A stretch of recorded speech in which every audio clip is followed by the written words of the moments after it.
राष्ट्रों में सत्य फैलाने में हमारी सहायता करें।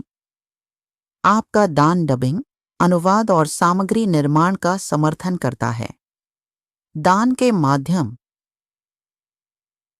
अब आइए हम परमेश्वर के वचन को पढ़ें। भजन संहिता अध्याय 24। महिमा में राजा और उसका राज्य। दाऊद का भजन। पृथ्वी और जो कुछ उसमें है यहोवा ही का है, जगत और उसमें निवास करने वाले भी। क्योंकि उसी ने उसकी नींव समुद्रों के ऊपर दृढ़ करके रखी और महानदों के ऊपर स्थिर किया है। यहोवा के पर्वत पर कौन चढ़ सकता है और उसके पवित्र स्थान में कौन खड़ा हो सकता है? जिसके काम निर्दोष और हृदय शुद्ध है, जिसने अपने मन को व्यर्थ बात की ओर नहीं लगाया और न कपट से शपथ खाई है, वह यहोवा की ओर से आशीष पाएगा और अपने उद्धार करने वाले परमेश्वर की ओर से धर्मी ठहरेगा। ऐसे ही लोग उसके खोजी है, वे तेरे दर्शन के खोजी याकूब वंशी है। सेला। हे फाटकों, अपने सिर ऊंचे करो, हे सनातन के द्वारों, ऊंचे हो जाओ, क्योंकि प्रतापी राजा प्रवेश करेगा। वह प्रतापी राजा कौन है? यहोवा जो सामर्थी और पराक्रमी है, परमेश्वर जो युद्ध में पराक्रमी है। हे फाटकों, अपने सिर ऊंचे करो, हे सनातन के द्वारों, तुम भी खुल जाओ, क्योंकि प्रतापी राजा प्रवेश करेगा। वह प्रतापी राजा कौन है? सेनाओं का यहोवा, वही प्रतापी राजा है।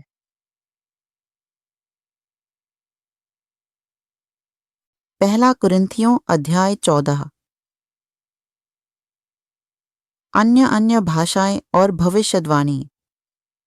प्रेम का अनुकरण करो और आत्मिक वरदानों की भी धुन में रहो, विशेष करके यह कि भविष्यद्वाणी करो। क्योंकि जो अन्य भाषा में बातें करता है वह मनुष्यों से नहीं परंतु परमेश्वर से बातें करता है, इसलिए कि उसकी बातें कोई नहीं समझता, क्योंकि वह भेद की बातें आत्मा में होकर बोलता है। परंतु जो भविष्यद्वाणी करता है वह मनुष्यों से उन्नति और उपदेश और शांति की बातें कहता है। जो अन्य भाषा में बातें करता है वह अपनी उन्नति करता है, परंतु जो भविष्यद्वाणी करता है वह कलीसिया की उन्नति करता है। मैं चाहता हूं कि तुम सब अन्य भाषाओं में बातें करो, परंतु अधिकतर यह चाहता हूं कि भविष्यद्वाणी करो, क्योंकि यदि अन्य भाषा बोलने वाला कलीसिया की उन्नति के लिए अनुवाद न करे तो भविष्यद्वाणी करने वाला उससे बढ़कर है।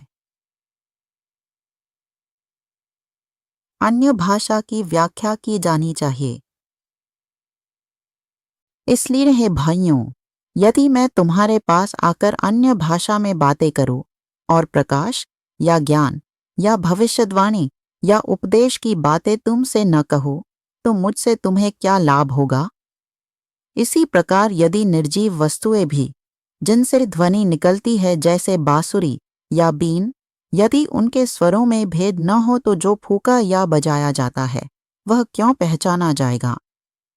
और यदि तुरही का शब्द साफ न हो तो कौन लड़ाई के लिए तैयारी करेगा? ऐसे ही तुम भी यदि जीभ से साफ बातें न कहो तो जो कुछ कहा जाता है वह कैसे समझा जाएगा? तुम तो हवा से बातें करने वाले ठहरोगे। जगत में कितने ही प्रकार की भाषाएं क्यों न हो, परंतु उनमें से कोई भी बिना अर्थ की न होगी। इसलिए यदि मैं किसी भाषा का अर्थ न समझूं तो बोलने वाले की दृष्टि में परदेशी ठहरूंगा और बोलने वाला मेरी दृष्टि में परदेशी ठहरेगा। इसलिए तुम भी जब आत्मिक वरदानों की धुन में हो तो ऐसा प्रयत्न करो कि तुम्हारे वरदानों की उन्नति से कलीसिया की उन्नति हो। इस कारण जो अन्य भाषा बोले तो वह प्रार्थना करे कि उसका अनुवाद भी कर सके। इसलिए यदि मैं अन्य भाषा में प्रार्थना करूं तो मेरी आत्मा प्रार्थना करती है, परंतु मेरी बुद्धि काम नहीं देती। तो क्या करना चाहिए? मैं आत्मा से भी प्रार्थना करूंगा और बुद्धि से भी प्रार्थना करूंगा। मैं आत्मा से गाऊंगा और बुद्धि से भी गाऊंगा। नहीं तो यदि तू आत्मा ही से धन्यवाद करेगा तो फिर अज्ञानी तेरे धन्यवाद पर आमीन क्यों कहेगा? इसलिए कि वह तो नहीं जानता कि तू क्या कहता है। तू तो भली भांति से धन्यवाद करता है, परंतु दूसरे की उन्नति नहीं होती। मैं अपने परमेश्वर का धन्यवाद करता हूँ कि मैं तुम सबसे अधिक अन्य भाषा में बोलता हूँ। परंतु कलीसिया में अन्य भाषा में 10,000 बातें कहने से यह मुझे और भी अच्छा जान पड़ता है कि औरों के सिखाने के लिए बुद्धि से 5 ही बातें कहूँ।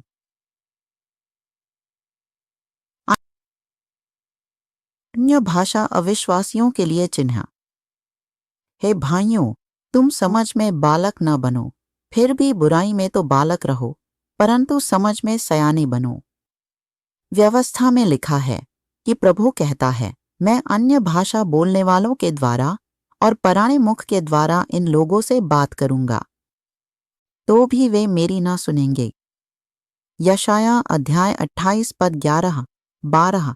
इसलिए अन्य भाषाएं विश्वासियों के लिए नहीं, परंतु अविश्वासियों के लिए चिन्ह है, और भविष्यद्वाणी अविश्वासियों के लिए नहीं, परंतु विश्वासियों के लिए चिन्ह है। तो यदि कलीसिया एक जगह इकट्ठी हो और सब के सब अन्य भाषा बोले और बाहर वाले या अविश्वासी लोग भीतर आ जाए, तो क्या वे तुम्हें पागल न कहेंगे? परंतु यदि सब भविष्यद्वाणी करने लगे और कोई अविश्वासी या बाहर वाला मनुष्य भीतर आ जाए, तो सब उसे दोषी ठहरा देंगे और परख लेंगे, और उसके मन के भेद प्रकट हो जाएंगे, और तब वह मुंह के बल गिरकर परमेश्वर को दंडवत करेगा और मान लेगा कि सचमुच परमेश्वर तुम्हारे बीच में है। उपासना में अनुशासन। इसलिए है भाइयों, क्या करना चाहिए? जब तुम इकट्ठे होते हो तो हर एक के हृदय में भजन या उपदेश या अन्य भाषा या प्रकाश या अन्य भाषा का अर्थ बताना रहता है। सब कुछ आत्मिक उन्नति के लिए होना चाहिए। यदि अन्य भाषा में बातें करनी हो तो 2-2 या बहुत हो तो 3-3 जन बारी बारी बोले और एक व्यक्ति अनुवाद करे। परंतु यदि अनुवाद करने वाला न हो तो अन्य भाषा बोलने वाला कलीसिया में शांत रहे और अपने मन से और परमेश्वर से बातें करे। भविष्यद्वक्ताओं में से 2 या 3 बोलें और शेष लोग उनके वचन को परखें। परंतु यदि दूसरे पर जो बैठा है कुछ ईश्वरीय प्रकाश हो तो पहला चुप हो जाए, क्योंकि तुम सब एक एक करके भविष्यद्वाणी कर सकते हो ताकि सब सीखें और सब शांति पाए। और भविष्यद्वक्ताओं की आत्मा भविष्यद्वक्ताओं के वश में है, क्योंकि परमेश्वर गड़बड़ी का नहीं परंतु शांति का करता है, जैसा पवित्र लोगों की सब कलीसियाओं में है। स्त्रियां कलीसिया की सभा में चुप रहें, क्योंकि उन्हें बातें करने की अनुमति नहीं परंतु अधीन रहने की आज्ञा है, जैसा व्यवस्था में लिखा भी है। और यदि वे कुछ सीखना चाहें तो घर में अपने अपने पति से पूछें, क्योंकि स्त्री का कलीसिया में बातें करना लज्जा की बात है। क्यों परमेश्वर का वचन तुम में से निकला या केवल तुम ही तक पहुंचा है? यदि कोई मनुष्य अपने आप को भविष्यद्वक्ता या आत्मिक जन समझे तो यह जान ले कि जो बातें मैं तुम्हें लिखता हूं वे प्रभु की आज्ञाएं हैं। परंतु यदि कोई ना माने तो ना माने। आता है भाइयों, भविष्यद्वाणी करने की धुन में रहो और अन्य भाषा बोलने से मना न करो, पर सारी बातें सभ्यता और क्रमानुसार की जाए।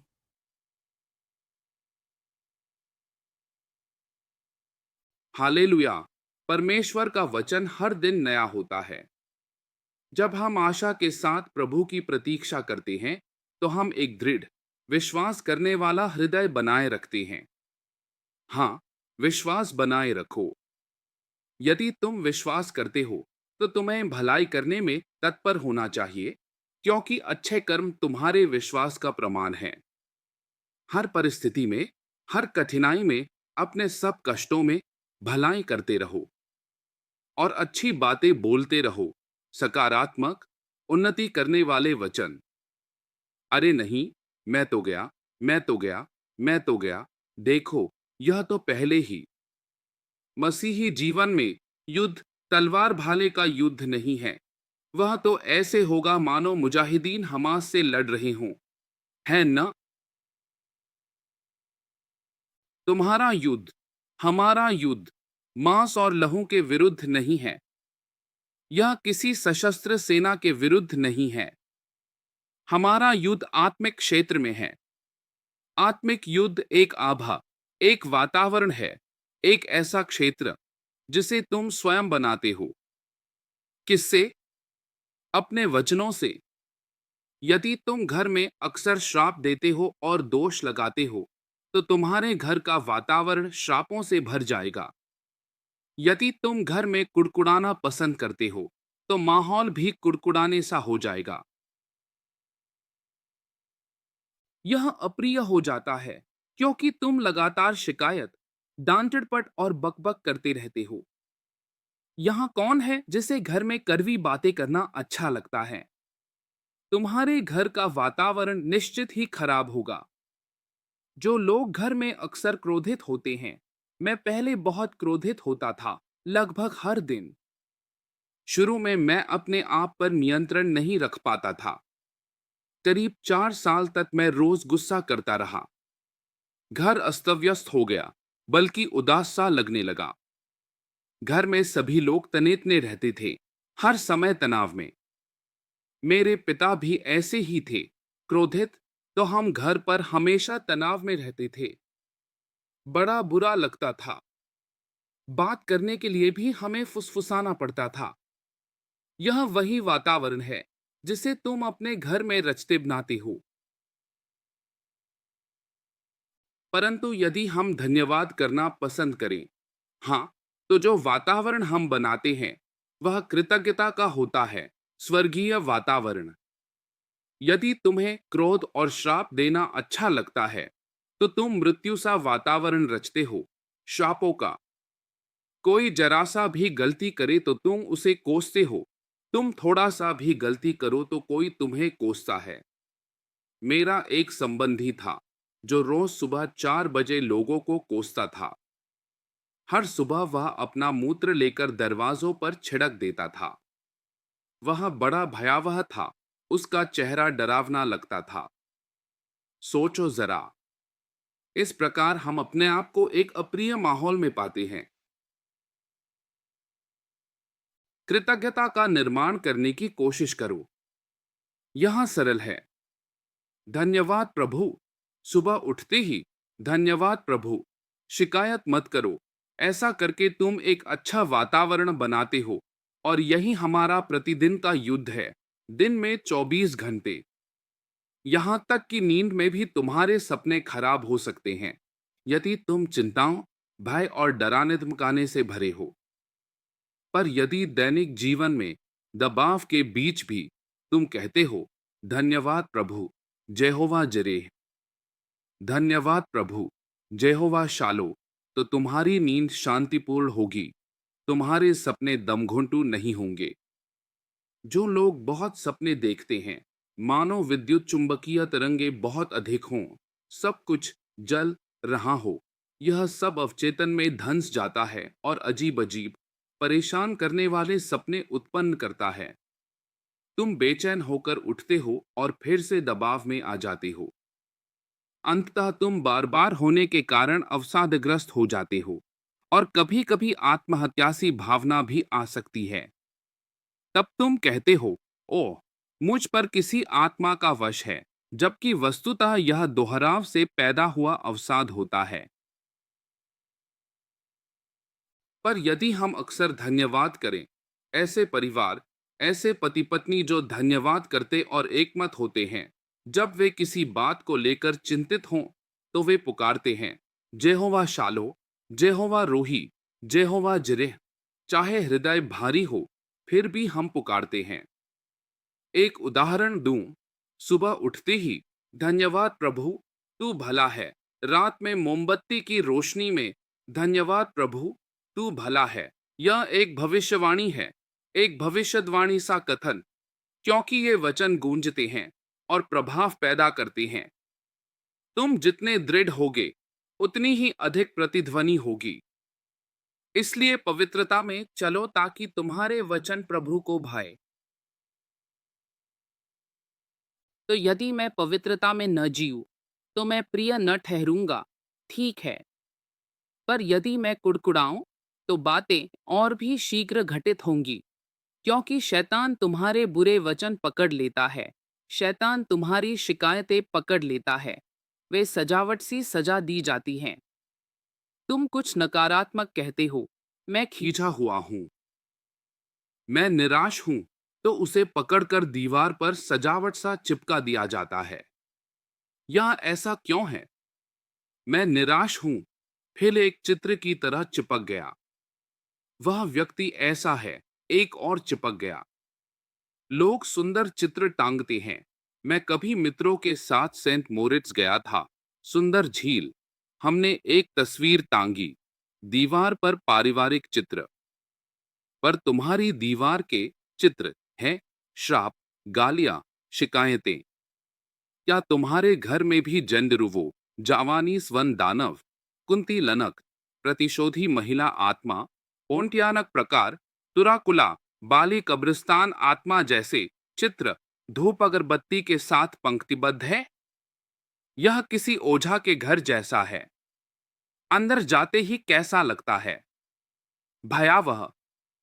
यही होता है जब तुम रोज शिकायत, कुड़कुड़ाना और कोसना करते हो। तुम अपने घर को उन्हीं शब्दों से वॉलपेपर कर देते हो। यही वातावरण बनता है। तब तुम्हारा जीवन बीमारी, दिवालियापन, बदकिस्मती से भर जाता है। तुम्हारा परिवार खुश नहीं रहता। संदेह और निंदा का सिलसिला चलता रहता है। अंत में तुम चूर चूर और अवसादग्रस्त हो जाते हो। तो इसे उलट कर देखो। पवित्रता में जियो, अपने जीवन को पवित्र रखो। फिर कहो, धन्यवाद प्रभु, और सुंदर पक्षियों के चित्र टांगो। धन्यवाद प्रभु, नदियों और पहाड़ों के दृश्य। धन्यवाद प्रभु, हालेलुया, मीठे पारिवारिक चित्र। धन्यवाद प्रभु, प्यारे से शिशु की तस्वीर। धन्यवाद प्रभु, हालेलुया, हर सुबह जागते ही सुंदर वृक्षों का दृश्य टंगा दिखे। अपने घर को सजाओ ताकि वह एक सुंदर घर बने, एक बगीचे सा। जब तुम बोलते हो, तुम्हारे वचन दूसरे लोगों का निर्माण करते हैं। लोग आएंगे और कहेंगे, तुम्हारा घर बहुत सुखद लगता है। यही हमारा दैनिक युद्ध है। जब तुम्हारा घर सुखद और आरामदायक होता है, तो तुम्हारा हृदय स्थिर होता है। तुम समस्याओं का सामना अधिक दृढ़ता और सामर्थ्य के साथ करते हो। यदि तुम्हारा घर भयभीत करने वाला और भारी सा है, तो तुम समस्याओं से उलझे हुए ढंग से निपटते हो। कुछ घर धूप, ताबीज और कर्मकांड स्वर से भरे होते हैं, मानो भूत बंगले में प्रवेश कर रहे हों।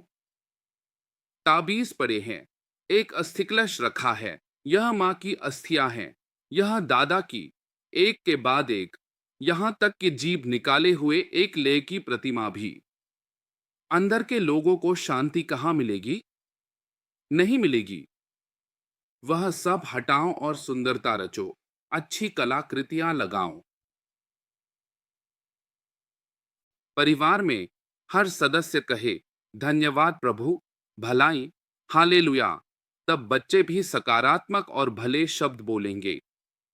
क्या होगा? यह युद्धन गाड़ों की ध्वनि है। मुझे युद्ध का शब्द सुनाई देता है। मुझे प्रभु की वाणी सुनाई देती है, शैतान के विरुद्ध युद्ध की। पर यदि तुम्हारा घर बुरे वचनों से भरा है, तो तुम पराजय के नगाड़े सुनोगे। पीछे हटो, पराजय। हर दिन तुरही स्पष्ट होनी चाहिए, विजय की तुरही। किससे? हालेलुया, घर में विजय तुरही स्पष्ट बजे।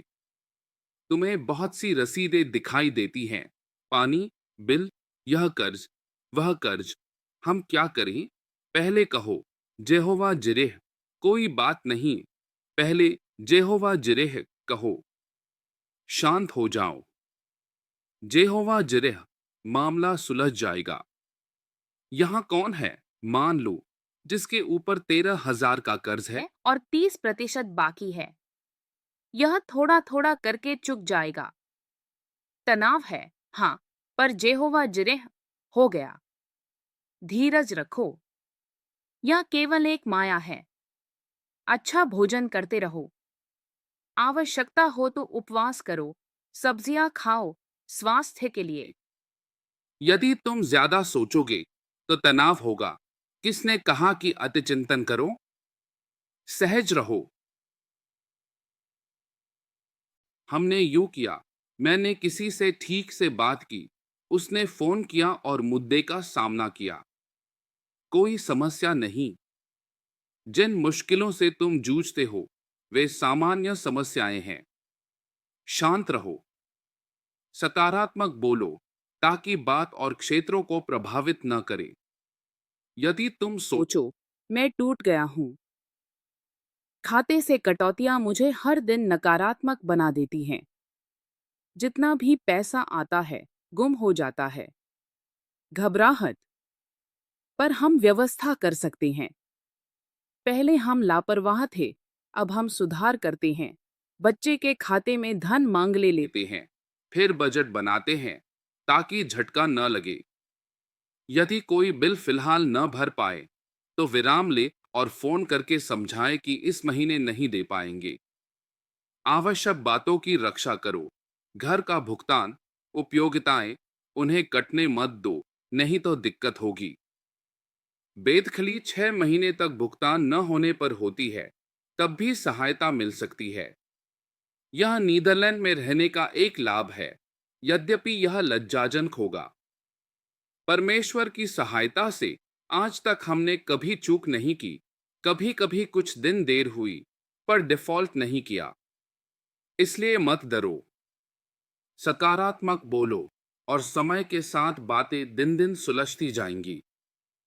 आशा है अगले वर्ष तक कोई कर्ज न रहे। कुछ महीनों में, लगभग 3 और महीने, मानो नवंबर और दिसंबर, उम्मीद है कि सब निपट जाएगा। पता चला कि कई भूलें थी, जैसे कर घोषणा में गलती। हम क्यों और कहां गलती हुई का मूल्यांकन करते हैं और सुधार के बाद आशा करते हैं कि सब भला होगा। आत्मिक युद्ध हमें सजग और सयाना बनाता है ताकि हम देखें कि कहां चुके और उसे ठीक करें। यदि मैं दबाव में घबराऊं और कुड़कुड़ाऊं तो वास्तविक समस्या नहीं मिलेगी। घबराहट सब कुछ भर देती है और 2 वर्षों तक जीवन तनावपूर्ण बन जाता है। शांत रहो, बातें अपनी जगह बैठेंगी। मैंने कहा, यह मेरी प्रतिज्ञा की भूमि है, पर मैंने उसे उपेक्षित किया। मैं डच नागरिक बन गया और यह आशीर्वाद उन अजीब बातों पर भारी पड़ता है। मैं नौकरी कर सकता था, पर मैंने प्रभु से वादा किया है कि लौकिक नौकरी नहीं करूंगा। मुझे सुसमाचार से जीवन यापन करना है। तो बच्चे ने झुककर अंशकालिक काम किया। यह अतिरिक्त आय सहायक है। हम अच्छा खा पाते हैं, सहायता आती है और हम एकमत हैं। बच्चों के मन शांत है। सेवकाई जोर से जारी है, ढिलाई नहीं। नहीं, ढिलाई नहीं। यदि हम यह शरणगृह बनाना चाहते हैं तो ढिलाई नहीं। हम यूरोप को शैतान के हाथ से वापस ले रहे हैं, ढिलाई नहीं। यही हमारा युद्ध है, सकारात्मक, उन्नतिकारी वचन। क्रोधित होने पर भी सावधान रहो कि बुराई न बोलो। पिताजी, खींचे हो पर बुरे वचन न निकालो। हमेशा सकारात्मक बातें कहो। प्रभु हमारा ध्वज है, युद्ध में पराक्रमी, महिमा का राजा। द वॉरलॉर्ड कोई जिहाद का सरदार नहीं। हम किसी को पूजा स्थान जलाने बुलावा नहीं देते। समस्या तो कलीसिया के भीतर ही है। धन्यवाद। यदि हम आशीष न दें तो लोग क्रूर हो जाते हैं, पर हम आशीष देते हैं कृतज्ञता और धन्यवाद वचनों के द्वारा। हम कहते हैं, हम आशीष देंगे, और हम करते हैं। हमारे बीच कोई कंगाल न हो। There is no poor among us. हमारे बीच कोई दरिद्र न रहे, इसलिए हम आशीष देते हैं। यह युद्ध का एक हथियार है। भोजन कराना डायकोनिया सेवा युद्ध प्रार्थना है। यदि तुम लोगों को भोजन नहीं कराते तो प्रार्थना परिक्रमा और छिड़कावृत्तियों का क्या मतलब? जब तुम गरीबों को खिलाते हो तब शैतान पराजित होता है। तुम्हारी मंडली भूखी नहीं रहनी चाहिए, तब शैतान हारता है। गोल गोल घूमने और छिड़कने की जरूरत नहीं, अंत में तुम्हें चक्कर ही आएगा। आधी रात को तुम बाहर चक्कर लगा रहे हो, जबकि तुम्हें अपने जीवन साथी की सेवा करनी चाहिए। शैतान तुम्हारे साथ खेलता है। घूमने के बजाय अपने पड़ोस को खिलाओ। यही यरीहो की दीवारों के चारों ओर तुम्हारी प्रार्थना है, अपने पड़ोसियों को खिलाना। युद्ध घर से शुरू होता है। अपने जीवन साथी, बच्चों और परिवार से सकारात्मक बातें कहो, फिर वही सकारात्मकता बाहर बांटो। तुम आत्मा का फल बांट रही हो। यही युद्ध है। यदि हर व्यक्ति वही मनोभाव रखे तो घर विजय पाएगा, परिवार विजय पाएगा और तुम्हारा भविष्य पटरी पर आ जाएगा। मनहूस दिनों की चिंता करने की जरूरत नहीं। तुम मनहूस नहीं होगे। जो तुम्हें बुरा लगता है वही भलाई के लिए काम करेगा। कल मेरी कार खराब हो गई। यदि वह खराब न होती तो मैं उसी कार से बंधा रहता और आज मेरा खर्च दोगुना होता। परमेश्वर का धन्यवाद कि वह खराब हुई। मैंने उसे एक नई कार से बदल दिया जिसकी चालू लागत आधी है। यदि वह न टूटती तो मैं हिम्मत न करता। संभव है प्रभु ने पहले ही कहा हो, पर मैं डरता था क्योंकि वह कार परमेश्वर का उपहार थी। अब मेरे पास नई और बेहतर कार है। अब मैं अधिक सस्ता मार्ग समझ गया हूं। मुझे बुद्धि मिली है। बहुत सी बातें जो बुरी दिखती हैं उन्हें पार करते ही भली सिद्ध होती हैं, क्योंकि तुम सकारात्मक बने रहते हो, घोषणा करते रहते हो और सोचते हो परमेश्वर भला है, उसकी योजनाएं सिद्ध हैं। परमेश्वर सब कुछ मिलकर भलाई के लिए करता है। इस्तिक्लाल को जलाने या बम से उड़ाने की कोई आवश्यकता नहीं। यह युद्ध तो बस इतना है कि तुम हर सुबह, हर दिन, हर क्षण भली बातें बोलो और भला करो, लोगों का भला करो। यही वास्तविक युद्ध है। तुम भली भली बातों और कर्मों से अपनी लड़ाइयां जीतोगे। ऐसा ही हो। प्रभु लीशो तुम्हें आशीष दे।